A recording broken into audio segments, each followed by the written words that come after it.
देखूं, ईद वाले दिन सदाम हुसैन की फांसी के बाद उनकी बेटियों को अमरीकी फौजियों ने क्या कुछ करने पर मजबूर किया। क्या आप जानते हैं कि सदाम हुसैन के 24 लीटर खून से लिखा हुआ कुरान मजीद का नुस्खा अब कहाँ है?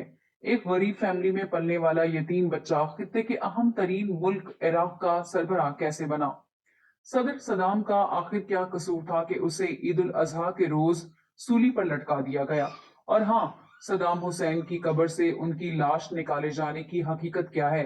तो दोस्तों, आज की वीडियो में मॉडर्न हिस्ट्री के पावरफुल वर्ल्ड लीडर इराकी सदर सदाम हुसैन की जिंदगी से मुतालिक 25 दिलचस्प फैक्ट्स आप तक शेयर किए जाएंगे। सदर सदाम हुसैन की अपने हम असर आलमी रहनुमाओं के साथ बहुत खूब जमती थी। वो क्यूबा के इनकलाबी लीडर फिडल कास्ट्रो की कंपनी को बहुत इंजॉय किया करते। कम लोग जानते हैं कि ये फिडल कास्ट्रो ही थे जिन्होंने सदाम को सिगार पीने की आदत डाली थी। सदाम हुसैन के सिगार खुसूसी तौर पर हवाना से आते थे और मशरूबात फ्रांस की कंपनियां बनाती थी। उनके कपड़ों का नाप लेने के लिए टेलर लंदन से आता था और कपड़े धोने के लिए बगदाद में रॉयल वॉशिंग सेंटर बनाया गया था, जिसके धोबी को एजाजी कर्नल का रैंक दिया गया था। सदाम हुसैन इराक का वो हुक्मरान थे जो दर्जनों महलात, हजारों कीमती सूटों, सैकड़ों जूतों, हजारों खुशबू की बोतलों और लातादाद कीमती गाड़ियों के मालिक थे। उन्होंने अपनी मूछें रंगने के लिए कई माहिरीन की टीम रखी हुई थी। 1990 की दहाई के आखिर में सदाम हुसैन ने एक खतात से राबता किया। वो चाहते थे कि कुरान की एक ऐसी कॉपी तैयार की जाए जिसमें स्याही की जगह उनका खून इस्तेमाल हो। बादशाही वक्त का हुक्म आखिर कौन टाल सकता था? बताया जाता है कि 2 साल तक एक नर्स हर हफ्ते सदाम हुसैन का खून निकाल कर ले जाती और यूं 2 साल बाद उनके खून से कुरान मजीद तहरीर हुआ, जिसके 605 सफात थे। याद रहे कि इस कार्य खैर के लिए सदाम हुसैन का 24 लीटर खून इस्तेमाल हुआ। इस कुरान की तकमील के बाद उसे बड़ी धूमधाम के साथ सदाम हुसैन को पेश किया गया था। बताया जाता है कि ये कुरान मजीद इस वक्त भी बगदाद की एक लाइब्रेरी में मौजूद है। साल 2000 में जबीब एंड द किंग के नाम से एक रोमानवी नॉवल मार्केट में आया, जिसके राइटर का नाम ही नहीं लिखा था। लेकिन बाद में अवाम में ये राय कायम हो गई कि ये नॉवल उनके सदर सदाम हुसैन की तख्लीक है। अमरीकी खुफिया एजेंसी CIA के मुताबिक उन्होंने अपनी ये किताब किसी और से लिखवाई थी। सदाम हुसैन ने इसके अलावा 3 और नॉवेल्स और कई नज़में भी तहरीर की। सदाम हुसैन का एक वाकया बहुत मशहूर है। बताया जाता है कि वो एक रात मामूल के गश्त पर थे, जहां उनकी गांव के लोगों से मुलाकात हुई। सदाम हुसैन ने पूछा, आपको कोई परेशानी और तकलीफ तो नहीं? तो लोग कहने लगे, हम सब बहुत खुश हैं और अमन और सलामती की जिंदगी जी रहे हैं। सदाम हुसैन रुखसत चाहते हुए बोले, भाइयों बस मेरे लिए दुआएं करते रहा करो। मैं जब तक जाग रहा हूं, तुम उस वक्त तक चैन से सोते रहोगे। जब मैं चला गया तो तुम कभी सो नहीं पाओगे। तेल और दीगर मादनी वसाइल की दौलत से मालामाल अरब मुल्क इराक पर 24 सालों तक सदाम हुसैन राज करते रहे। यूरोपीय मौरखीन के मुताबिक स्टेज पर सिगार पीते नजर आने वाले सदाम हुसैन ने अपने तमाम मुखालिफिन को चुन चुन कर निशाना बनाया। उस दौर में अगर इराक में कोई सियासी नजरिया बचा तो वो सदाम इज्म था। सदाम हुसैन को जब भी किसी रहनुमा पर शक होता कि ये बगावत कर सकता है तो फौरन उसे मरवा दिया जाता। दोस्तों, आपने सदाम हुसैन को तस्वीर में फौजी स्टाइल का लिबास पहने देखा होगा और शायद आप ये समझते होंगे कि कई दूसरे अरब ममालिक की तरह सदाम भी फौजी आमिर होंगे। लेकिन ये बात सरासर गलत है, क्योंकि सदाम कभी भी फौज में नहीं रहे। एक तवील अरसे तक अमेरिका की आंख का तारा रहने वाले सद्दाम हुसैन गुजरते वक्त के साथ साथ अमेरिका बहादुर की आंखों में खटकने लगे। इराक पर जौहरी हथियारों की तैयारी का इल्जाम लगाकर मार्च 2003 में हमला कर दिया गया। इराकी दारुल हुकूमत बगदाद का मुहासरा कर लिया गया। सदर सदाम के दोनों बेटों को शुमाली शहर मौसल में हमला करके कत्ल कर दिया गया।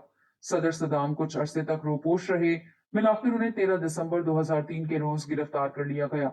सदाम हुसैन ने गिरफ्तारी के बाद अदालत आलिया को यह दरख्वास्त की थी कि उसे कैद के दौरान ना तो कपड़े धोने और ना ही सिगरेट पीने की इजाजत है, और तो और उसे पिछले 2 साल से जूतों का सिर्फ एक जोड़ा दिया गया है, जो कब का फट चुका है। खैर, अदालत ने ये सारे मुतालबात मंजूर कर लिए और यूं जूतों के नए जोड़े फराहम करने के साथ साथ जेल के अंदर कपड़े धोने और सिगरेट पीने की इजाजत भी दे दी गई। सद्दाम हुसैन की ड्यूटी पर मामूर अमरीकी एहलकारों में से एक ने बताया था कि इराकी सदर अपने आखिरी दिनों में अमरीकी सिंगर मैरी जे ब्लिज के गाने सुनते थे। वो अपनी कीमती एक्सरसाइज बाइक पर सवार होकर वर्जिश किया करते। मीठा खाना उन्हें पसंद था और उनके दस्तरखान पर मजे मजे के खाने होते थे। सद्दाम हुसैन को अदालती ट्रायल के बाद फांसी की सजा सुना दी गई। 30 दिसंबर 2006 को ईद उल अजहा के रोज सद्दाम हुसैन को सुबह 3 बजे उठाया गया। गले में फंदा डाला गया तो उन्होंने कलमा तैयबा पढ़ना शुरू किया और फिर अगले ही लम्हे उन्हें फांसी दे दी गई।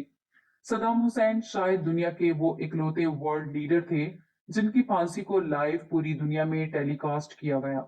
जब सद्दाम हुसैन को फांसी देने वाले अहलकारों के सपोर्ट किया जा रहा था तो उनके तमाम मुहाफिजों की आंखों में आंसू थे। एक फौजी एहलकार ने बताया था कि हमने सद्दाम को कभी भी नफ्सियाती मरीज और कातिल के तौर पर नहीं देखा, हम उसे ग्रैंड फादर के तौर पर देखते थे। याद रहे कि इराक के साबिक सदर सदाम को अपने 148 मुखालिफिन के कत्ल के जुर्म में सजा दी गई थी। जहां अहले सुन्नत तबके में सदाम हुसैन के लिए हमदर्दी और मोहब्बत पाई जाती थी, तो वहीं शिया कम्युनिटी के वो सबसे बड़े विलन थे। यही वजह थी कि जब सदाम को फांसी दे दी गई और उनकी लाश को बाहर लाया गया तो बाहर मौजूद हजूम में शामिल लोगों ने उन पर थूकना शुरू कर दिया और उन्हें गालियां देने लगे। फांसी के बाद सदाम हुसैन की दोनों बेटियां अंडरग्राउंड हो गईं। बताया जाता है कि राना और रगद हुसैन दोनों बहनें बगदाद से दूर एक छोटे से गांव में पनाह लेने पर मजबूर हुई। इस गांव को ना तो कोई पुख्ता सड़क जाती थी और ना ही उनके घर में बिजली और पानी की सहूलत मुयसर थी। ऐसा बताया जाता है कि जब सद्दाम हुसैन की फांसी के बाद उनकी डेड बॉडी को उनकी अहलिया को दिखाया गया तो उसने सद्दाम हुसैन की कमर पर बने टैटू की वजह से उस डेड बॉडी को सद्दाम हुसैन की डेड बॉडी मानने से यकसर इनकार कर दिया था। वैसे अकल ये मानने से कासिर है कि एक इस्लामी मुल्क का कट्टर नजरियात रखने वाला लीडर कभी अपने जिस्म पर कोई टैटू भी बनवा सकता था। सद्दाम हुसैन खुद तो बहादुर थे ही, लेकिन उनका 14 साल का पोता मुस्तफा हुसैन भी दुनिया में हिम्मत और जवां मर्दी की अलामत समझा जाता है। इराक पर अमरीकी दरअंदाजी के बाद मुस्तफा हुसैन ने अमरीकी फौजियों पर फायरिंग की और उनकी पेशकदमी को रोके रखा। 14 साल के मासूम बच्चे के सामने उसके वालिद और चचा की लाशें पड़ी थी। उसने अपनी राइफल से 1 दर्जन से ज्यादा अमरीकी फौजियों को मौत के घाट उतारा और वो मुसलसल 6 घंटों तक सुपर पावर अमेरिका से लड़ता रहा। बिलाखिर शहादत खुद उसका मुकद्दर बनी। न्यूयॉर्क टाइम्स के मुताबिक अगर इस जैसा बहादुर बच्चा अमेरिका में पैदा होता तो हम हर शहर में उसके यादगार बनाते। 2018 में ये खबरें सामने आई कि सद्दाम हुसैन को फांसी के बाद उनके आबाई गांव में दफन किया गया था, लेकिन उनके मकबरे को नुकसान पहुंचाया गया और उनके जस्ते खाकी को कब्र से मुबैना तौर पर किसी ने चोरी कर लिया। गैर मुल्की खबर इदारे के मुताबिक सद्दाम हुसैन की आखिरी आरामगाह में मैयत की गैर मौजूदगी के हवाले से तरह तरह के शुबहात किए जा रहे हैं। सद्दाम हुसैन की प्राइवेट लाइफ की बात करें तो साल 1937 में इराकी दारुल हुकूमत बगदाद से 170 किलोमीटर दूर शिया अक्सरियती गांव में पैदा होने वाले सद्दाम हुसैन शियों के सबसे बड़े दुश्मन समझे जाते थे, जिन्होंने ईरानी सुप्रीम लीडर आयतुल्लाह खमेनी से जंग भी लड़ी थी। कम लोग जानते हैं कि सद्दाम हुसैन की पैदाइश से चंद हफ्ते कबल उनके वालिद कैंसर के मर्ज से लड़ते लड़ते चल बसे थे। यतीमी में आंख खोलने वाले सद्दाम हुसैन की वालिदा के बारे में बताया जाता है कि अपने शौहर की वफात के बाद वो अपने हवास खो बैठी थी। वो कभी अपना हमल गिराने की कोशिश करती तो कभी खुदकुशी करने लगती, लेकिन किसी ने सच ही कहा है कि मारने वाले से बचाने वाले की जात बड़ी है। बाप की शफकत से महरूम सद्दाम हुसैन की मां ने जल्द ही दूसरी शादी कर ली। सद्दाम का बचपन सौतेले बाप की डांट डपट सुनते और जुल्म ज्यादती सहते गुजर गया। सौतेले वालिद के बुरे बर्ताव की वजह से सद्दाम की जिंदगी अजीरन हो चुकी थी। सद्दाम हुसैन 10 साल का हो चुका था और उसने अभी तक स्कूल का मुंह तक नहीं देखा था। हालांकि उनके सौतेले भाइयों को दुनिया की हर सहूलत मुयसर थी। अपने सौतेले वालिद के जुल्म सितम से तंग आकर नन्हे सद्दाम हुसैन ने एक रोज घर से भागने का प्लान बनाया और वो बगदाद में अपने मामू खैरुल्लाह के पास आकर रहने लगा। मामू जान ने अपने यतीम भांजे को सीने से लगाया और उसे अपने बच्चों की तरह शफकत से पालने लगा। बाद में मामू ने सद्दाम को अपनी बेटी का रिश्ता भी दिया। सद्दाम हुसैन 1964 में गिरफ्तार हुए और 18 महीनों तक जेल काटते रहे। एक रोज वो जेल से फरार होने में कामयाब हो गए। यूं वो 3 महीने तक शाम में जलावतनी की जिंदगी गुजारते रहे, जबकि 2.5 साल तक मिस्र में भी रहे। सद्दाम हुसैन पावर में आए तो उन्हें اپنے ماموں اور سسر کے احسانات کا بدلہ چکاتے ہوئے انہیں کیپٹل سٹی بغداد کا میئر بنا دیا، جبکہ ان کے بیٹے عدنان خیر اللہ کو وزیر دفاع کا قلمدان سونپا۔ ہماری آج کی کاوش آپ کو کیسی لگی؟ کامنٹ سیکشن میں فیڈ بیک ضرور لکھیے۔ ملتے ہیں اگلی ویڈیو میں، تب تک کے لیے اللہ حافظ۔